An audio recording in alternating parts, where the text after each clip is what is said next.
Welcome to this year's AWAVirtual Insights Forum, which we're pleased to host today.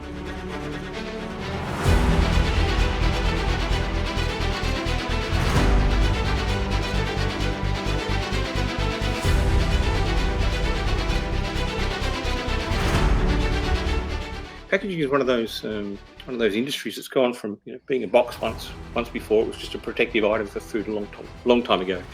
It became something to present the brand and then something to present information about the product. Augmented reality, personalised data coming together to present content in some sort of sense around the package which is personalised for the consumer, along the lines of what I talked about before.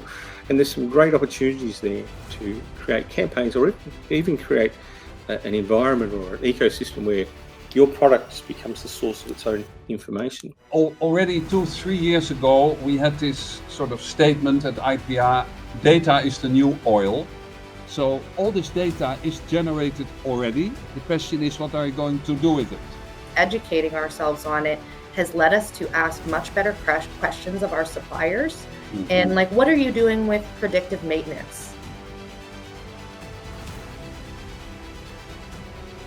What D&I is, start measuring it, start celebrating it, creating programs, and really focusing on increasing our collective competency in this area. It's not about, a game of subtraction or leaving anyone behind. It's quite the opposite.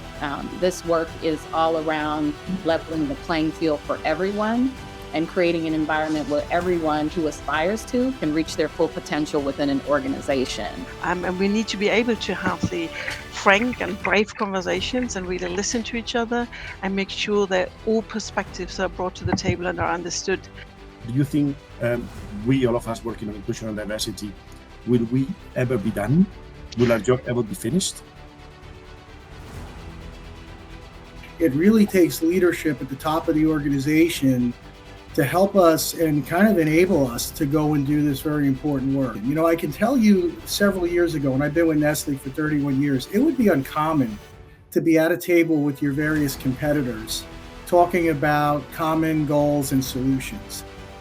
How we manage sustainability and how we manage digitization, including leveraging AI, will largely influence the growth of our industry. DE&I plays a key role in order to be inclusive and have those new capabilities and to attract talent with different skill sets.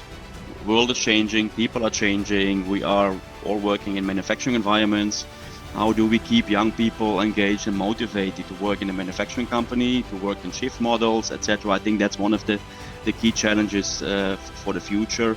When we think about material that end up in a landfill, for instance, and we want to recycle them and recycle them back to the beginning of the food chain, I don't believe we will be able to do that alone. I think we will have to take this, from a collaboration perspective with our competitors in order to reorganize all that together for the benefit of the industry. What are the opportunities? What are the barriers? What are the unmet needs, particularly in light of sustainability and digitization? And how can we drive game-changing innovation? I think it's absolutely critical for our industry to grow and to stay relevant. And if we don't manage that, then we might face more headwinds than tailwinds. So I think it's absolutely critical to take destiny into our own hands. We're optimistic that 2024 will continue to improve from 2023 levels of destocking and volumes being depressed.